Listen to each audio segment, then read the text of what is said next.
এই 20 অক্টোবর কিন্তু কালী পুজো রয়েছে। তো জ্যোতিষশাস্ত্র অনুসারে কিছু এমন টোটকা আছে কালী পুজোর দিন আপনারা কিন্তু করতে পারেন, যেটা করলে আমাদের শুধু গৃহ শান্তি না, আমাদের মনেরও কিন্তু অনেক শান্তি লাভ হয়ে থাকে। তো সেটাই কিন্তু আজকে এই ভিডিওর মাধ্যমে বলবো। তো এই বছর আপনারাও কি কালী পুজো করছেন বা কালী পুজোর দিন উপবাস রাখছেন, সেটা কিন্তু কমেন্টে জানাতে ভুলবেন না। তার সাথে সাথে অবশ্যই লিখবেন জয় মা কালীর জয়।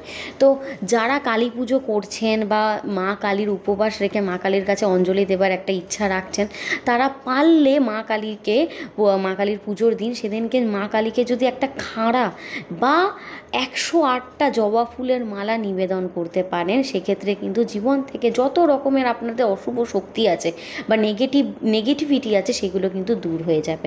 বা আপনারা পারলে বাড়িতে মাকে কেউ ধরুন খাড়া নিবেদন করেছেন, বেশি হয়ে গেছে, সেখান থেকে আপনি নিয়ে এসে যদি বাড়িতে রাখতে পারেন, সেক্ষেত্রেও বলা হয় শত্রু কিন্তু দমন হয়, এবং বাড়িতে যদি কোনো রকম নজর লেগে থাকে, সেটাও কিন্তু অনেকটা দূরীভূত হয়ে থাকে।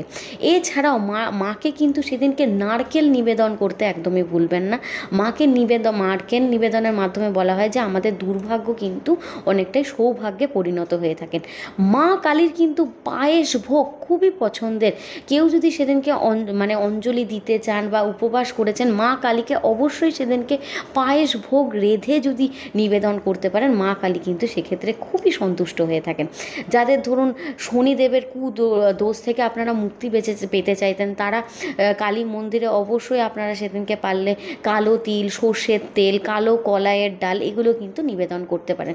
অবশ্যই মায়ের মন্দিরে আপনারা কিন্তু প্রদীপ জ্বালাতে পারেন, ঘিয়ের প্রদীপ। এক্ষেত্রেও বলা হয় আমাদের জীবন যদি অন্ধকারে আচ্ছন্ন হয়ে থাকে, সেটার থেকেও কিন্তু আমরা অনেকটাই বেরিয়ে আসতে পারবো। সেদিনকে বাড়িতে অবশ্যই, বাড়ির যদি ছাদ বা উঠোন থাকে, আপনারা বাড়িতে সেদিনকে পঞ্চমুখী যে প্রদীপ হয়ে থাকে, মাটির প্রদীপও আজকাল পাওয়া যায়, বাড়িতে অবশ্যই জ্বালান। এক্ষেত্রে বাড়ির যে নেগেটিভিটি আছে বা বাড়িতে ধরুন সবসময় অশান্তি ঝগড়া লেগেই আছে, সেইগুলো কিন্তু ধীরে ধীরে রিমুভ হয়ে যাবে। এছাড়াও ধরুন কারোর বাড়িতে সব সময় টাকা পয়সার অভাব লেগেই আছে, সেদিনকে মায়ের পায়ে নিবেদিত এমন কোনো বস্তু যদি আপনারা এনে বাড়িতে আপনার ক্যাশ বাক্সে বা যেখানে টাকা পয়সা রাখেন, সেখানে যদি রাখতে পারেন, সারা জীবন মনে করা হয় যে অর্থ কষ্ট থেকে কিন্তু মুক্তি পাওয়া যায়।